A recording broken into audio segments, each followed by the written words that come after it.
bit politically incorrect, but not as much as some of our past shows. Also want to have a special thank you to our new show sponsors. We have Retail Resilient as our platinum sponsor, White Glove Performance Group, and then Automotive Business Solutions, John Latka. So if you have any questions about their services, feel free to reach out to Jeff or myself, or you can click the links on the website. Thanks again. A few book recommendations. Presence by Amy Cudley, Designing Your Life, and then So Good They Can't Ignore You by Cal Newport. And I thought we would carry forward the movie recommendations. I got some old ones and some newer ones in here.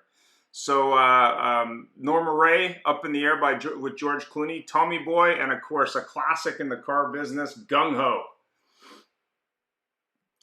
Jeff, maybe you can talk a little bit about our disclaimer. Terrific. Thanks everybody for joining us. We always start the show with a cover or behind a disclaimer that just tells everybody that the views and opinions expressed here today are those of our guests and do not necessarily reflect the official policy or position of the Auto Hub show. And comments on here on our social media, the sole responsibility of the guests, the speakers, and writers of those items. So we don't accept any liability, blame, or accept anything written, spoken, or comment on. And please do read this when you go to our website. So thank you all for joining us again. Today is the Matchmaker Get a Job show.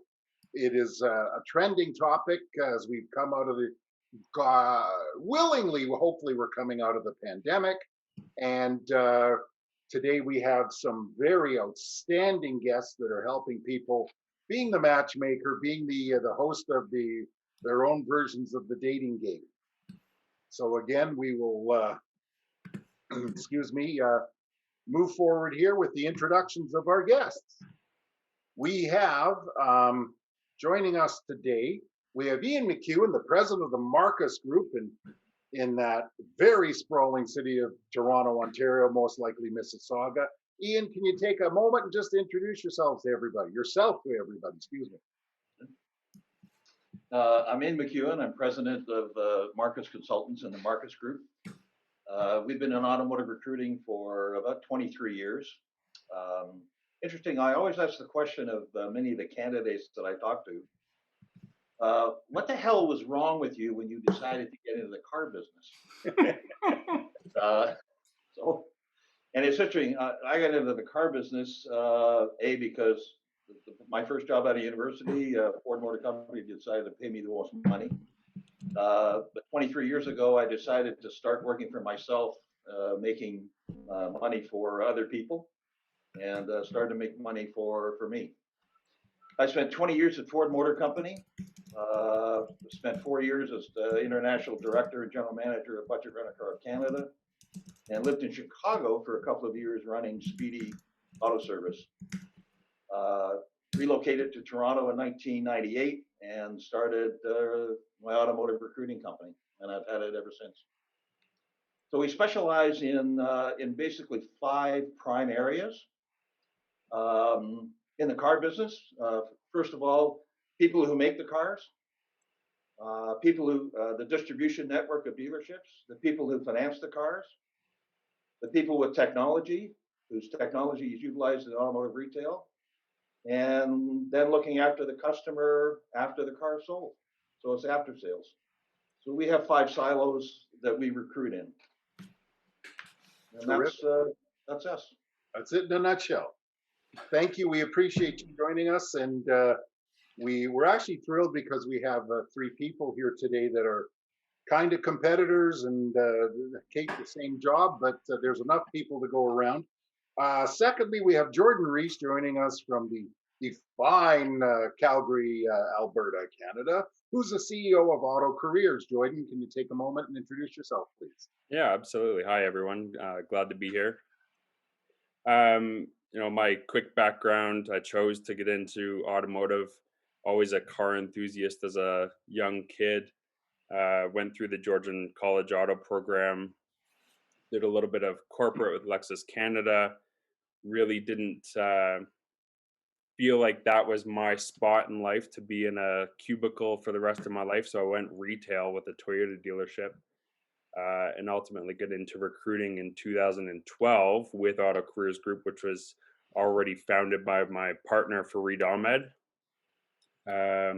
and took over operations in 2015 as we expanded across the country. So our main office is over in Toronto, and then we opened Calgary in 2013, and have just been expanding that way.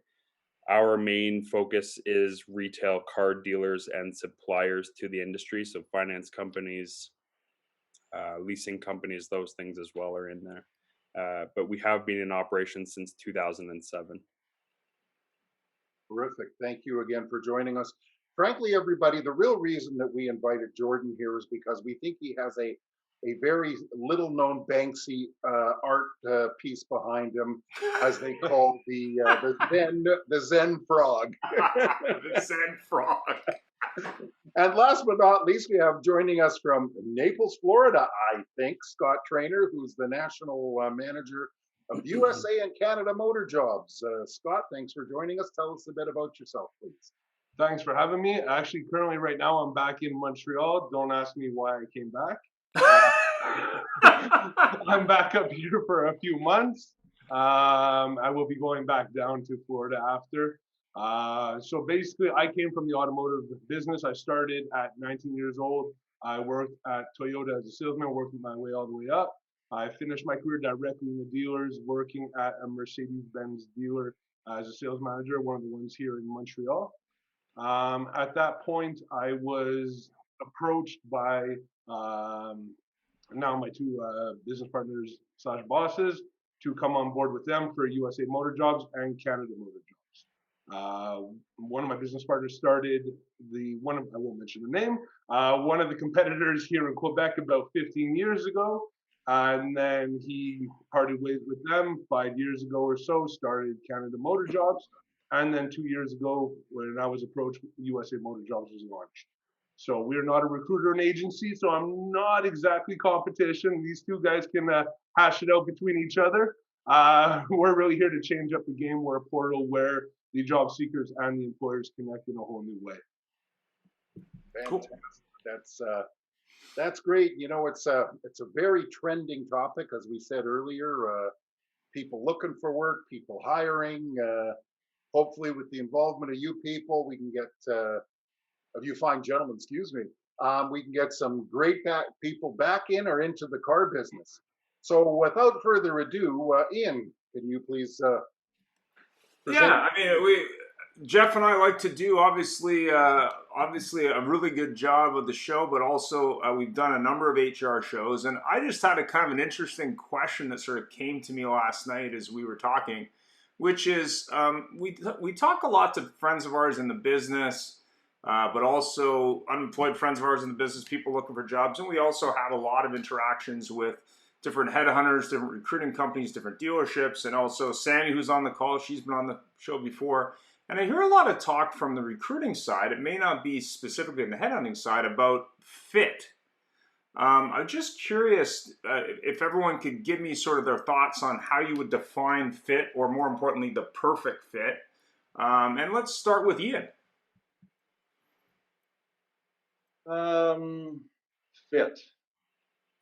Well, fit has a menu, and the fit is to me, fit is a two-way street. Fit is about the aspirations of the candidate, the skill set of the candidate, and how those skill sets and attributes blend with the job description and the need at the retail level or even the corporate level. Recruiting is a two-way street with us. It has to be good for the candidate. It has to be good for the employer. This is a marriage.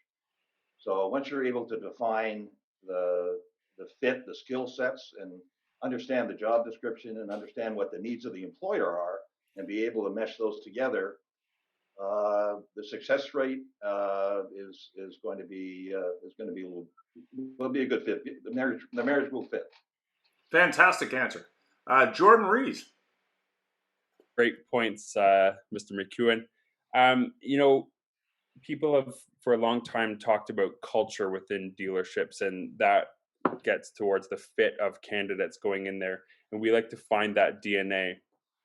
The odd thing right now with a lot of the cancel culture and things going on, we're actually seeing that start to pull back a little bit, and people are not using that word culture and fit, which shocked me a little bit through this. I think not having a culture or fit is still a culture or fit, um, but it will determine the success of both the dealership and the candidate that gets placed or recruited into each dealership. So all very good points. It's a hard right now. We're going through a situation where a candidate doesn't necessarily use Zoom very often. So this would be a slightly more mature candidate, and they don't get their personality across very well on Zoom. So that's one of the challenges right now for anybody on here. If you are going through Zoom interviews to start and get your way in the door, make sure that you're bringing that personality, and maybe that might be practicing with somebody that you know, doing mock interviews over a Zoom type platform so that you can really get that personality out there, because that's really what's going to get you in the door. Cool. Thanks for that. And Scott. It is a bit different when it comes to us. We're not interviewing candidates or speaking with them unless there's an issue. It's the dealerships that would hire directly from our platform. They would speak directly with the candidates without going through us. Fit, now, the way we've designed the system is we're allowing candidates to showcase and highlight where their skills and attributes are. I mean, most of the new generation doesn't even know what a resume is or how to write one, and God forbid you ask them what a CV is, forget it. They're completely lost. So we're updating the game to show and highlight where their strong points are, where their weaknesses, and really with an algorithm will portray how they can match up with the dealership or the group that they're applying on. Cool. Thanks for. And do you feel that video is going to replace CVs in your business? We're not using videos. Okay. It's basically like building a profile. So the new generation, everybody has a Facebook profile, a LinkedIn, and an Instagram. So we're kind of updating the game and allowing candidates to build their own profile instead of building a resume, which is the more forward way to go. Right. It's becoming less and less official, especially in the car business. The car business has always been more so yes or no official. I mean, especially when it comes to salesmen. It's not the most politically correct industry either. So we're trying to make it more modern age and allow the new generation to really get interested into working in the automotive sector. Now, at the same time, to fit the dealerships, and we're realizing that more with the larger groups, especially down in the States with the big publicly traded, their culture, I'll use Jordan's words, their cultures have to now adapt to the new generation. I believe a lot of them are having a harder time doing so because they're set in their ways. They do have people to answer to, but the culture to fit with the new generation has to be adapted as well because times are changing, and who's coming into the industry isn't what it was for the last 20 years, what the typical candidate was. Cool. Thanks for that. Jeff? It's very interesting how you mentioned about the new generation. There's a saying out there that says that kids come out of school and they know that the mitochondrial system is the energy source of the body, but they have no idea how to write a resume or proper grammar to do that. Ian and I tend to spend a lot of time on LinkedIn, and something we've noticed a lot more now than we have for years is a lot of people's job title is now looking for new opportunities. Have there been a lot of positions been eliminated, or this is a great excuse for people being replaced for others that are deemed more suitable, either in fit or culture? And I'm going to hit Jordan up for that one. Yeah, we've definitely seen that. Obviously, the pandemic has created a little bit of turmoil in the industry, and we've seen some consolidation in roles.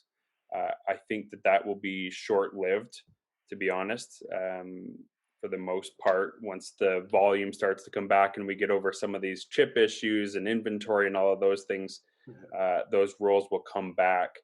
I would say, we're still probably with the vaccine and everything out now. We'll start to see that pick up a little bit, probably in 30 to 60 days, where they start to unconsolidate and start bringing people back. Yeah, let's cross the fingers for everybody here on the show and all the guests, and just sort of start heading back to normal. But we've still got a few big hurdles to get over here. Well, I think one of the biggest hurdles we have to get over, which has been around since the start of the car business, is the chips on the shoulders. Either on both sides of the In the auto industry, are you sure? No. Well, I think one thing Jordan, Mr. McEwen can attest to as well is you never see a technician with the open to work. Right now, we're in a big. Open to side work, maybe? Open to side work. A lot of them are doing that, but I'm sure both of them, they could feel my pain that that's the hardest right now. And you're never, if you see one with an open to work, you grab them right away. Open to OT. Yeah. Yeah. So Scott, actually, seeing as how you piped up, are you finding this too? Are you finding that there's a shift or consolidation, the elimination? There was for a while, I'd say right after the pandemic, right in the middle of the pandemic, sorry, where employees were getting furloughed and so on and so forth and restructuring. I mean, we work with some larger corporations, some of the rental car agencies, we won't mention their name, but they have their own auto sales as well, where we all know what happened with them. So there was a lot of higher up management positions even that came from the open to work, but the ones that were skilled and qualified have already, I find, placed themselves already, so it's becoming less and less of an issue. Okay. And actually, I've also come across a few people talking to people out there that some people have the feeling it was a great excuse to get rid of higher paid people and replace them with lower paid or tenured people, replacing with lower ones that cost them less. Is that correct too? Or yeah, that's what I've seen. I mean, let's say there was 10 districts and they had 10 managers. Well, now they consolidated that and added more work, and I can attest to that. They haven't given more pay, but now they have 3 managers managing the 10 districts instead of 1 per. Of course. Ian, what's your opinion on this? We haven't seen, there has been, COVID has caused culling. There's no question about it. But we believe what we've seen, the culling has been in the sales associate area. It's also been in the supplier sales area. Those products and services that are utilized by suppliers that deal in the automotive retail industry, those salespeople, there has been some detriment in that area. We haven't seen a lot of dealership management changes. I agree there has been some consolidation. I don't think it's been rampant. We've seen reductions in sales associates. We've seen reductions in technicians as the service has diminished. That is coming back.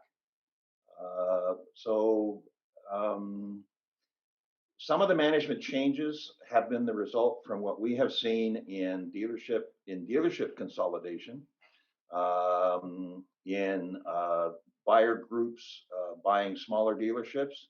And we've also seen it in family-run dealerships in which the family is now taking a more active role in leadership, and some of those managers then have been let go.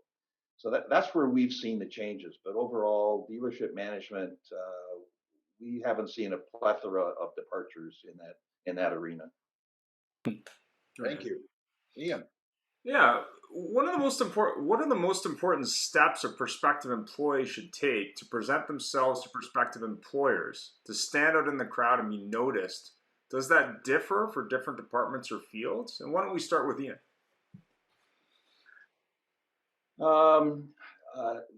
I think the key to presentation is I look at it when I go to Costco and go to the book section. I read a lot of books and nonfiction, and if I like the cover and I like the subject matter, I usually buy the book. And resumes to me are like that. And if you're able to, you understand the dealer position. You don't use a shotgun approach when you put a resume in front of an employer. You define exactly what your skill sets are. I hate looking at these. I know you guys are going to agree with me. I hate seeing resumes that are job descriptions. We've been in the car business a long time. I know what general managers do. I know what sales managers do. I know what F&I managers do. I don't care what you were responsible for. I care about what you have accomplished and what you have done. And then when you're in an interview, you can express, isn't that interesting how your accomplishments? How did you do that? And then you get to define your skill sets. And it's the skill sets that are transferable, not job descriptions. So if you're able to channel your career, what you're good at, and defend it in an interview, and it balances with the job description what you're looking for, then it's going to be a good fit. But resumes with job responsibilities, forget it. Fantastic. Scott? I mean, I have to agree and disagree at the same time with what Ian just said. Yes, job descriptions are good. We're not just listing everything you've done, but the qualifications you have and the skill sets are definitely what the employers are looking for. And then at the point of the face-to-face interview, I believe is where you sell yourself. Resumes where they are achieving this, achieving that, and trying to sell themselves. I tend to find that employers read through it and then they have a hard time comparing it with others. Whereas when you're using your qualifications, skill sets, and everything you've learned, you're highlighting what you know how to do. And then it's up to you on the in-person interview or the phone interview or Zoom interview, however you begin it, to sell yourself as a person at that point. You prove to them, hey, I can do the job. Now let me sell you my personality. Thanks for that, Scott. Jordan? Yeah, again, all good points. And the amount of times that we see resumes come in that are exactly that, listing off what their role and responsibility was and never any of their achievements. You have to think of the resume as your brochure. This is your way to get somebody interested in you, to get to that interview. And that is all with them. So what's in it for me? And on the dealer side or the hiring manager, that's all they care about. They don't care about your objective and your career future at this point until you become an employee with them. So it's all what will you get them to do? They're looking to get to that next level. I would suggest on the resume, because most of us in the auto industry are not resume writers, I would, and we don't offer this service, but I would look up somebody that can actually write the resume. The amount of sales mangers that I've seen come through, get somebody that's all they do and can really represent you the best way possible. You mean people aren't looking for people who know how to handle mangers? Not in this marketplace, no. Only at Christmas time. You know. Go ahead, Jeff. I'll never forget. There was actually a COO of a group that I know, worked with, etc. And every word was THERE, whether it was there, they are, their house, etc., etc. And that's one big thing we find. I don't know. I'm sure you guys do too. When you're looking at a resume or you're referring somebody or something comes to you, Scott, and the person's got all these letters behind their name and their punctuation isn't there. But they managed to graduate. So, gentlemen, what are the top 3 dealership positions being recruited for today other than sales? So, Scott, I'm going to hit you with that one. Obviously, technicians. There's a big shortage, at least in the States. I know Canada is not as bad, but I mean, I've seen dealer groups up to $10,000 signing bonuses that they need them so bad in the States. And I don't know why there's no more Canadians that are like, hey, let me get out of here and go live somewhere hot and, make more money. They're very well-paying positions. It's just I find the newer generation isn't getting into trade. So now, in the long run, that's going to be even tougher. and body work as well. So anything really to do with the trades that the students aren't getting into, that people aren't getting pushed to do, everybody's going to, the ideal thing getting out of school now is, oh, go to university and get a degree.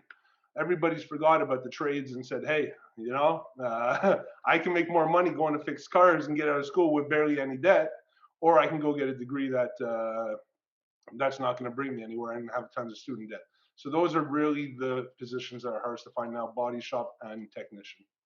Jeff, we got a question from one of our guests, audience member, Sandy. Maybe you can pose it.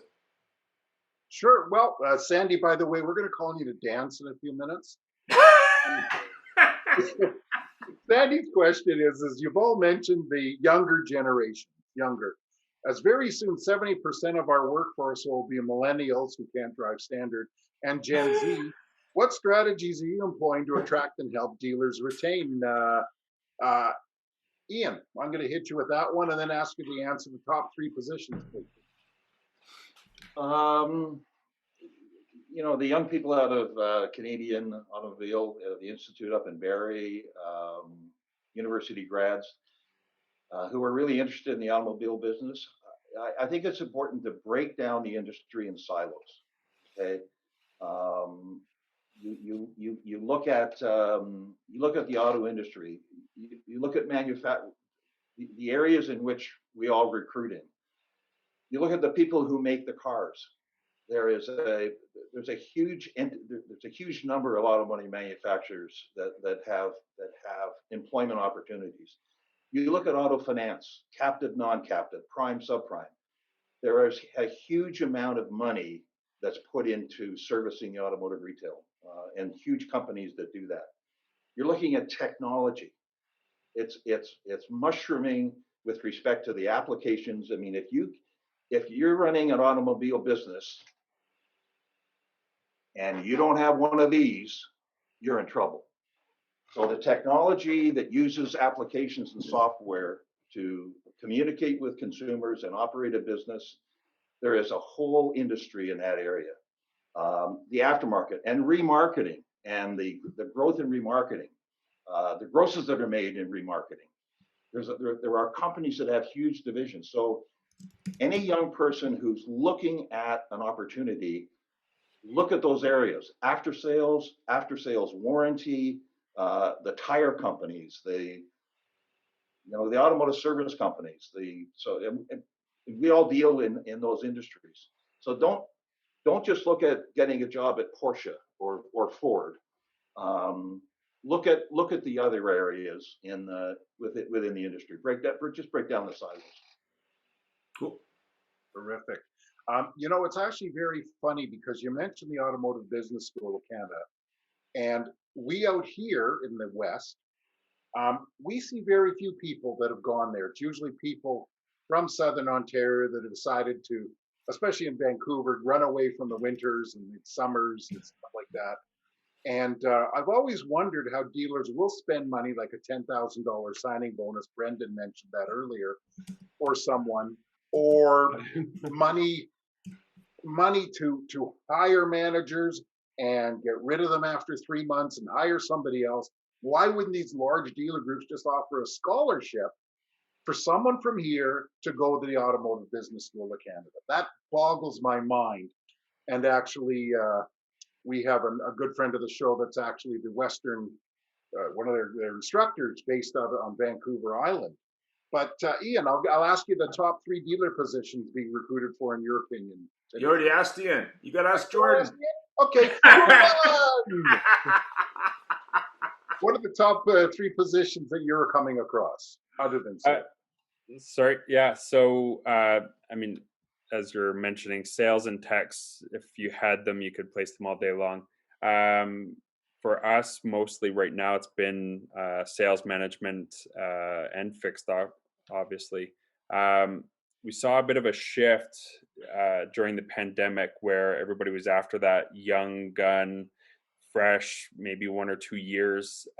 And during the beginning stages of the pandemic, they switched over a little bit to go to somebody who's a little more mature, has been through a couple of events, maybe the downturn in 08, 09, because some people in the younger generation were sticking their head in the sand.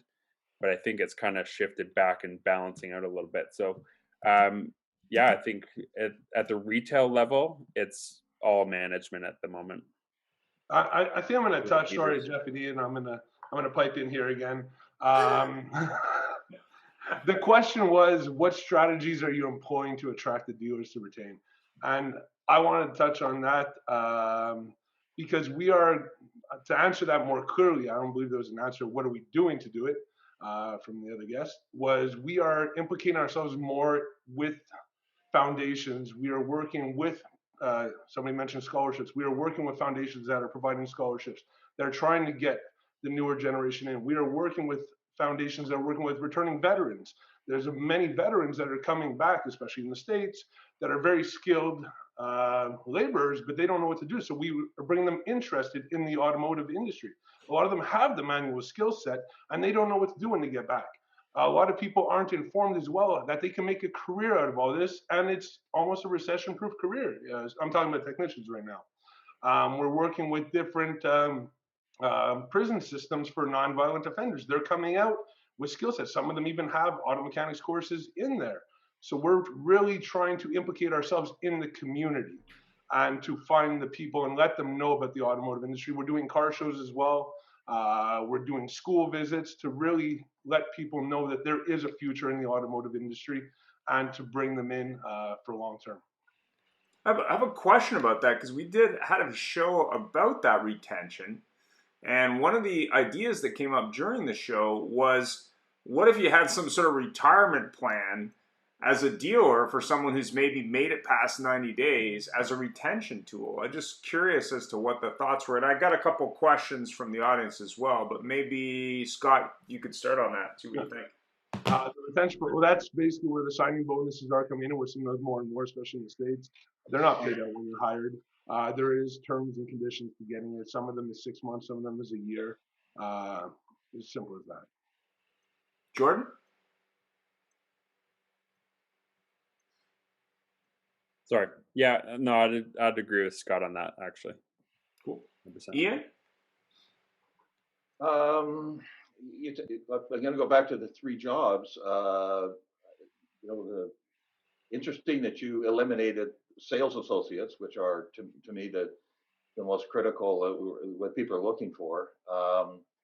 I think the second thing is we talked about is technicians, but those dealerships who are embracing electric vehicles and finding technical people who are able to build their expertise and experience in electric vehicles is primary. And the third area is digital marketing within automotive retail, both within an individual dealership as well as dealership groups. There are so many applications that are so beneficial, connecting to the customer, and we all know that connecting the customer to the OE and the level of communication between a customer and OE is very different from the communication and from a customer to a retailer. The topics are different, the communication is different, and the approach and the methodology and the messaging must be different. Should be very targeted. So those people who are, and at both new, used, parts, and service, that is the growth in digital technology relating to the car business, from our perspective, is in high demand. So Jeff, there are a couple questions. Thanks for that, Ian. Are you finding that employers are looking for a different skill set in their leadership roles today? And we'll start with Ian since we just finished up. What do you think? We've seen and have clients that, particularly large dealer groups, who have brought in senior people who bring a bit of a different strategy, a different business strategy, perhaps a different business approach to blend out through their organization. But when the rubber hits the road, it's the people that are on the floor, that are in the dealership, that understand the process, that understand the strategy, work within that culture of, and when you bring in senior people to try and change the culture, to have that cascade down to the people that are on the floor, can be challenging and it can be time consuming. So, I, you know, it's all about when the customer is either buying a car online or in the showroom. That's where the revenue is made. Okay. Scott, any thoughts on that? I really say it varies. Depends on who you were working with. When we tend to work, it's really the groups or associations culture themselves. Some of them have an older mentality. Some of them have a very corporate mentality. And then I find that the smaller or privately owned or family owned, if you will, groups tend to be more open-minded and want to change for the times. So the ones with the corporates or the publicly traded companies, they tend to have set guidelines, set ways, set mentality, and they're looking for more of the old school, where the newer, the more open-minded privately dealers want to adapt to the times, and they're the ones bringing in the newer generation as well to serve the clients. Thanks for that. Jordan? Yeah, I think with our conversations, there are a lot of people that, because there are so many conversations going on around the topic, that in theory they think it's a great idea and they may hire based on that. But then once it's there, if you haven't changed everything from the top down, it just doesn't work. So that's when you start to see the turnover. You may have long-term staff that suddenly they're confused about what processes are and they're gone. And ultimately the manager you brought in will be gone. So it really has to be a thought out process and a complete mind shift for anybody that's going to make that switch over, and not everybody can do it. But Jordan, wouldn't you believe that even though it might be a bit disruptive in the dealership, bringing in a management with that position, it would be long-term beneficial to the dealer or the group, because that's where the culture is going? Yes, it might be disruptive. Yes, there's going to be a big turnover, but it's a bit of pain now for. Yeah, sorry. So I'm not saying it's not beneficial for them to do it, but I think that if, in theory, the dealer thinks or knows it's a good idea to shift that way, but then if they don't adapt themselves, it doesn't work. And then what happens is your lower levels of management or the staff on the floor, they get mixed messages. They've got a new manager in saying one thing, but then they've still got their original dealer principal manager still in the old mindset. And so, yeah. I've been in that. Yeah, I've been in that. Yeah. So it has to be a complete shift if you're going to do it and really plan it out and then move forward. I fully agree. And we got another question from an audience member. Thanks very much, guys. What do you suggest for someone who is 20 years in automotive, who is looking for an opportunity to put down roots, but wants the right fit? At the same time, personally, I've been off 6 months now, and my region where there are ads, there's very little external hiring taking place, despite the ads being run. Any advice? You want to start, Jordan, since you were just talking? Yeah, absolutely. So one thing that I have found recently there are a lot of phishing ads out there just to see who's kind of in the market. And, I know that dealers are starting to focus that 6 months out and see who might be in the market. Honestly, I would be trying to see how I can get myself in front of those types of people that are the hiring manager. Use your network and get an introduction that way. Right now, hiring managers, they're just inundated with resumes that are unqualified people from all over the place. So you just have to find a way to get your self in front of them, and a referral from somebody who's trusted by them is your best way. Cool. Ian? Jordan starts. That's a good point. We look at some of the mature people of who have a management background, and we ask them, well, you were able to build a business plan for your direct reports. Your next job is building a business plan, and the title of that business plan is you. And it's a matter of building a strategy. It's using your network, looking at consumers, looking at associates, looking at factory reps, siloing the industry, as I talked about. It's look at it's networking, and finding a job is like having a job Monday through Friday, 9 to 5. You have to keep a record of the people that you associate with. I don't know what software you can use, Salesforce, whatever.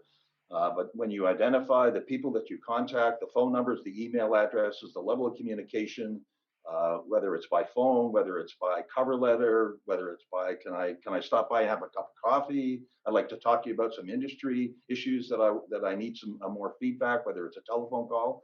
You just have to be diligent and be very just stay on plan, and be diligent about making those calls, like cold calls, and building a networking list. That's Jordan's right. That's how you do it. I actually have a comment on that because, and this is something Ian and I have discussed a lot, because we know quite a few people who are grown-ups, and I like to use that term instead of mature, who are having a heck of a time. You know, they got caught up in the I think Ian, you mentioned the term culling, and now they're looking for something, and their whole career, especially in management, they followed the whole thing of it isn't about you, it's about the team, and way to go team, and it isn't me, because when they succeed it's them, and then they have to pivot and say to somebody, I am great. And it's a very interesting thing for somebody that's mature. That's a real tough thing. Would you agree? Well, Jeff, one of the things that's also in this menu of things that people should consider, these mature employees. And one of the elements we ask people to look at is when they want to figure out what's your ideal job, what do you want to do, and what's your passion. I got my passion 23 years ago. I decided I was going to be independent. Great change in compensation, but when you stick to it, this is what I wanted to do. And I ask people, do you have a passion? Do you have a hobby? Is there something that you would like to do on your own? Do you have the financial wherewithal to be able to support that transition? And do something for you if you really, really believe and that's what you want to do. So just like having a job, it's like being a manager. So, Scott? Thanks, Ian. Well, like everybody knows, the automotive sector is very small. So everybody knows everybody. Everybody knows somebody that's in a dealer in the area. All the salesmen know each other from different dealers, all the groups. Implicate yourself in the Facebook groups. Implicate yourself in community groups. Ask questions. Ask the people who have been there for so long. Ask about the culture. Do your research on the store that you're interested in. Find their senior guys. Ask your friend who knows your friend or somewhat. And then learn more about them and learn if that's where you really want to set your roots, because the best people to tell you are the people that are working there right now. I would do my research before going to the hiring manager. They're going to tell you what you want to hear, and they're going to sell you a big, beautiful story of why you should work with them, especially with the skill set you're bringing after 20 years. So do your own research first. Find out about the longest people have been there. I mean, we were working with one store where they went through, it was over 100 salespeople in 3 years. So they were great at hiring people. They obviously told everybody what they wanted to hear, but do your own research first. Ask somebody who knows, ask somebody in the community groups. With social media now, it's so easy to find out. I won't mention the names of the groups, but there's tons of Facebook groups so you can go, hey, what does everybody think about there? And I guarantee you somebody will answer. Yeah, thanks for that. I had a couple comments. One of them was about Clubhouse. If you're not already on Clubhouse, highly recommend. There's a lot of active groups, a lot of dealers, and there's a lot of people in the industry. And it's really interesting. I'm not saying it's going to last, I don't know, but it's an interesting way to connect with other people in the industry. But we have a couple other ideas. Do you work with your dealer partners to help them craft and communicate the employee value proposition? Maybe we start with Scott. By employee value, sorry. Do you work with your dealer partners to help them craft and communicate the employee value proposition for the dealership? When we're talking about the setup for the pay plans and how the benefits, are you? Proposition. So why they should consider working for that dealership, I guess. Sandy, you have a comment? You want to clarify? Well, I can help clarify Yeah. what employee value proposition is. Okay. Go ahead. I have had people ask me because it's also called the EVP. So, sometimes people are like, the executive vice president. Like, no, that isn't what it is. So, for those of you who are new to me, I am Sandy Zanino, and I'm an HR consultant. So, this is my little wheelhouse right here. So, um, I have a firm belief that we need to flip the lens and begin to look at our uh, candidates and our employees as clients, right? So if we do that, there are internal clients. So then our candidates are now prospects. So if we use in the automotive industry, our amazing ability for customer service and coming up with a value proposition, why this customer needs to buy from our store. So now it's why does this employee need to come and work at this dealership, Okay. right? Like look at their what are these new generations fears, what are they looking to get, and how is the dealership going to deliver that? Okay, thank you for the clarification. Basically, this actually really touches right to the way we work. With the setup on our system, it is allowing the dealerships to show their benefits for working, the conditions of work, how they match up, and even the commute time and traffic. We know our system live calculates it. Everybody's worried about how long it's going to take. And before any job posting goes up, we have to approve everything, because we will then rank the dealers and tell them, hey, according to your area, with what you are offering, perhaps you should change it up a bit, or offer a bit more, or offer better benefits, or so on, because you are one of the lowest ranking dealerships in your area. So we're not afraid to tell them, because in the end of the day, we're not a recruiter or an agency, so we're not there just to collect a paycheck for hiring somebody, for placing somebody. They post their positions on the site. If somebody applies, they apply. If they don't, they don't. So we're not afraid to tell the dealer, hey, you're ranking higher, you're ranking low with what you're offering candidates nowadays. So Scott, I have a question, if I may. Yep. How do you drive the candidates to the website? So we are newer. We launched a year and a half ago or so in the States. Canada, we're pretty good. We started here in Quebec. COVID obviously slowed everything down. So we are a lot in social media groups. We have a social media team. We're in different community groups on social media as well, not just on our platforms. At the same time, we do car shows. We're in with schools. Like I mentioned before, we're in with the penitentiary system. We're in with foundations. We're in with veteran groups. So we're actually trying to change up the way people find out about us. And we're doing community events. We're doing meet and greets, so on and so forth, to bring people into our system. So we're not just passively sitting back hoping for the best. We're working to get the people out there. Cool. I actually have a comment from Stephen here, and it's very interesting what he says here. He says his father lost his job in his 50s, and the only job he could find at the time was selling cars. And he went from selling at a Ford store to working at a Cadillac store, and then became an F&I manager at a BMW store. And he said without the auto industry, his parents would have been in a bad place in life. And he thinks oftentimes it's a story to be told about helping out more mature people in the space, and this gives them a second opportunity in life for people. And that's very, very, very interesting. It's sometimes the people we talk to, that's why we mentioned this, that are grown-ups, are finding that they're getting overlooked. And just an opinion that people want the young, cool, and et cetera, people are looking, he mentioned too about the 100% commission issue for everybody in the dealership. Scott, seeing as how you're directly looking me in the face and you got the attention, are dealers look at a changing compensation to attract people? They are more and more, yes. I've seen everything across the board, from the great pay plans to horrible pay plans. But in the end of the day, the ones that are ready to adapt Margins are getting smaller and smaller, as everybody knows. So we are seeing some adding larger base salaries and then smaller commissions just to cater to the new ones.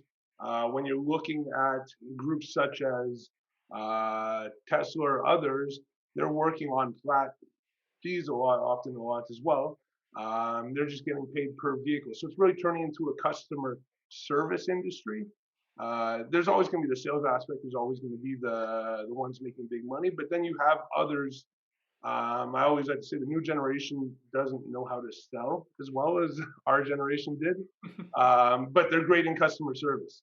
So it's changing up the game, and it really is. To touch on your point where you're saying the older generations, that's really a matter of them adapting to the time. I've seen older generation folks adapt great and kill it in the new market and kill it the way with social media, the way advertising, the way they have to work now, and then others are set in their ways. So that's really going to show through on the interview, whether they're willing to adapt or not. And the dealers normally, if you're willing and you're killing it, working the new way of working with social media, with how everything is, they have no problem hiring you just because of your age.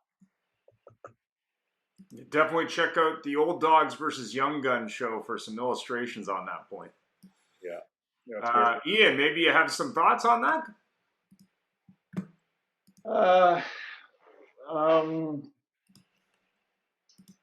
It's difficult. We have a menu of assignments right now.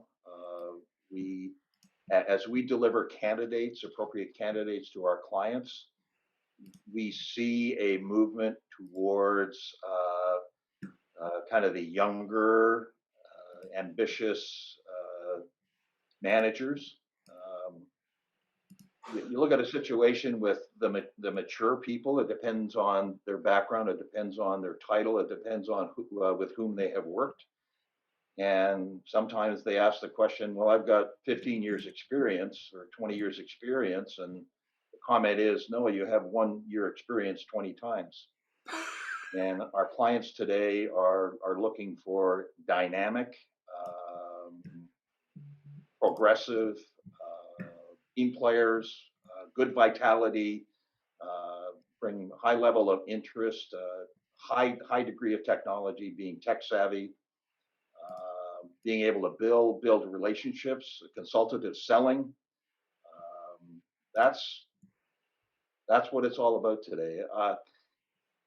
It's difficult for mature managers from retail dealerships to reset themselves.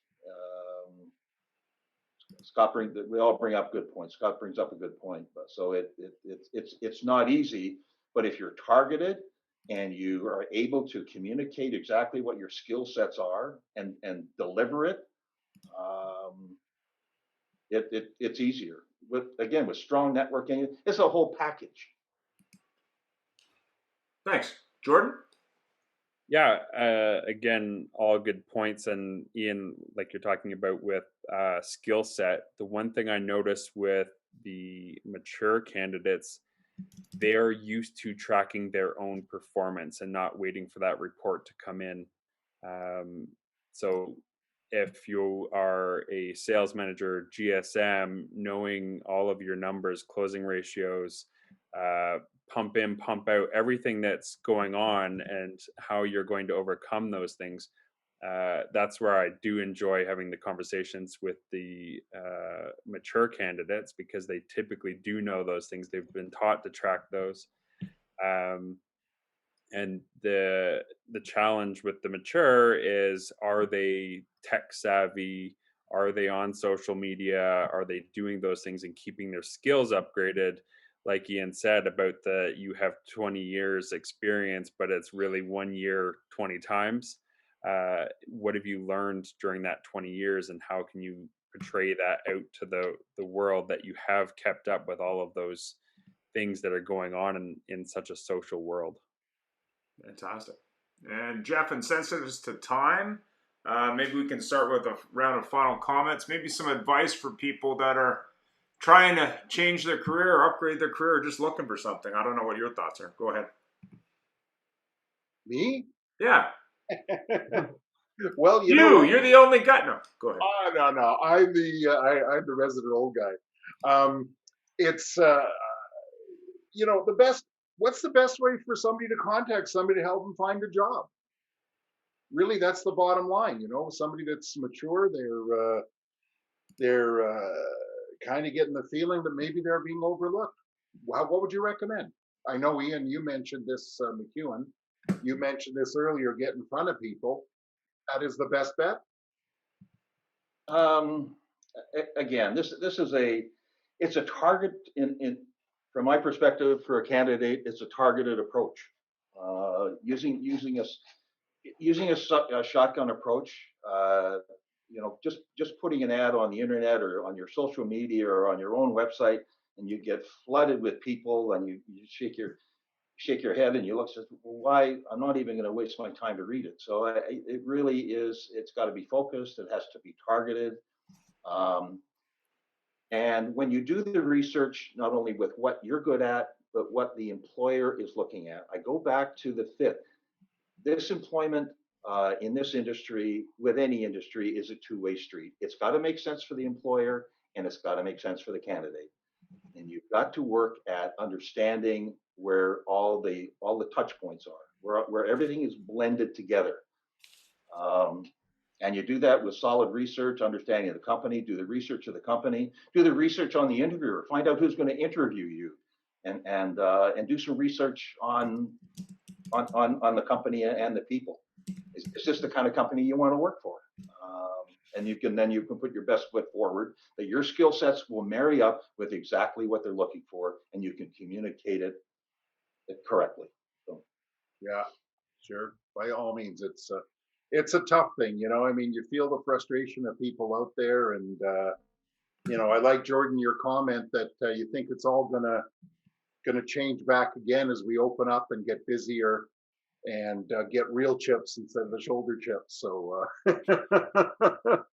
we thank you, everybody, for joining us. We try to keep the show to an hour because we know you're busy, and for everybody's taking time out and from their days. We appreciate it, but I think it was our viewers appreciated it as we got along. People will be reaching out to us, and hopefully we can pass on people to any one of you if you're interested, and and see if we can't be a real matchmaker and get that dating game going. So, gentlemen, just as we end, if I can, any final comments from Scott, Jordan, Ian McEwen?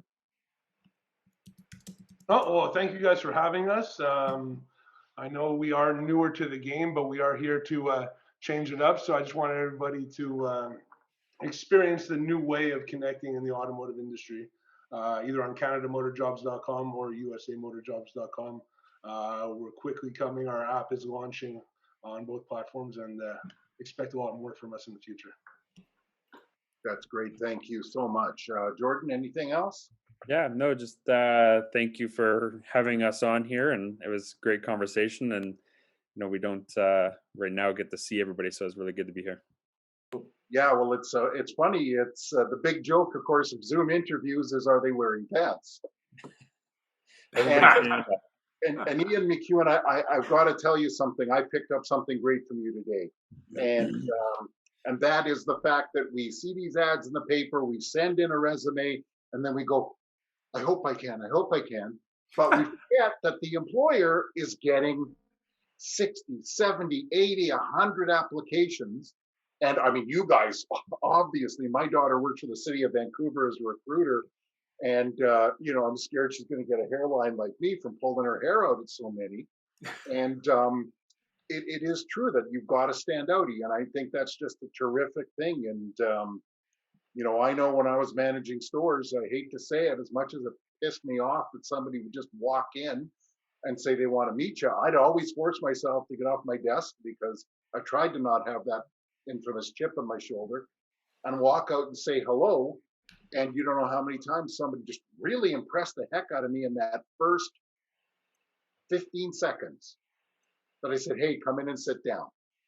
So that's great. In our business, in our recruiting business, this is a partnership. We get employed by our clients, and It's top line communication, consistent communication, and it's a partnership. We are representing our client, its business, its culture, its people, its family.